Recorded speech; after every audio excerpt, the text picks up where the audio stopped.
Take a look at this fish. Here she swims, and now not. The predator who dragged her under is an insatiable 3-meter monster. He hunts for his prey in the most devilish way, burrowing into the seabed and leaving a small part of his body on the surface. It is called bobbit worm, and this animal really reaches an impressive size. To feed such a body, it needs to eat well, and for this, the worm has everything it needs. Razor-sharp jaws, similar to a bear trap, the ability to ambush, and incredible patience. This night horror has no eyes, no brain, but its multifunctional antennae, equipped with sensitive receptors, capture the slightest changes in light, which tells the worm about the approach of prey. He does not care who will swim over it. Whether it is a fish or an octopus, the worm will not disdain anything. And here are how these worms look in an aquarium. Here they can be fully considered. Most specimens of bobbit worms were found not in the ocean, but by chance in saltwater aquariums. They enter aquariums by hiding in rocks and soil, which are taken from the ocean and then slowly grow without attracting attention. In 2009, the giant bobbit worm was discovered at the Blue Reef Aquarium in England. He was noticed after the aquarium workers dismantled the tank to understand why all the fish disappeared. We are transported to the island of Borneo, the abode of the world's oldest tropical forest.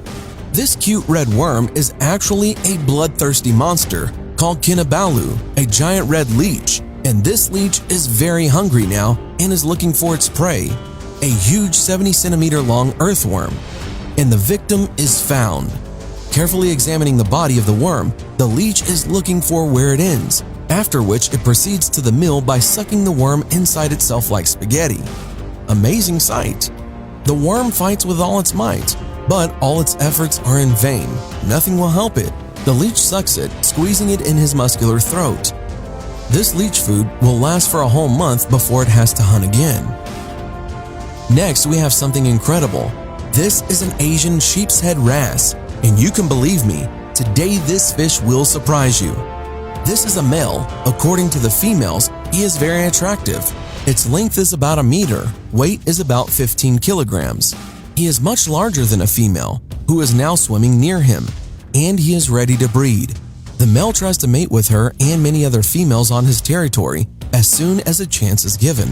However, females aged 10 years and older do not pay attention to his courtship. The fact is that when the body of the female reaches a critical size, an amazing metamorphosis occurs with her. In just a few months, certain hormones begin to be released in her body, and as a result, soon a real huge male swims out of the cave where the female swims. Along with this, character is changing. An old male who rules all females before this is called up for a duel. The young male easily wins the battle, inflicting a strong wound on his opponent, and he swims away. Now the new male will rule the territory and care for the females. He cannot relax because in the body of each female, there is a male hiding into which one day they can turn. And these fish are called sarcastic fringehead, and they very strongly resemble the predator from the movie of the same name. When two sarcastic fringeheads fight for territory, they press their dilated mouths on each other as if kissing. This helps them determine who is bigger, and who is bigger is right.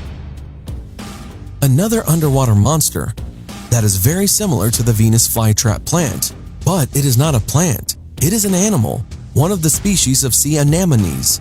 Like Venus flytrap, she holds her disc in half to trap food and digests it with her mouth located in the center of the disc.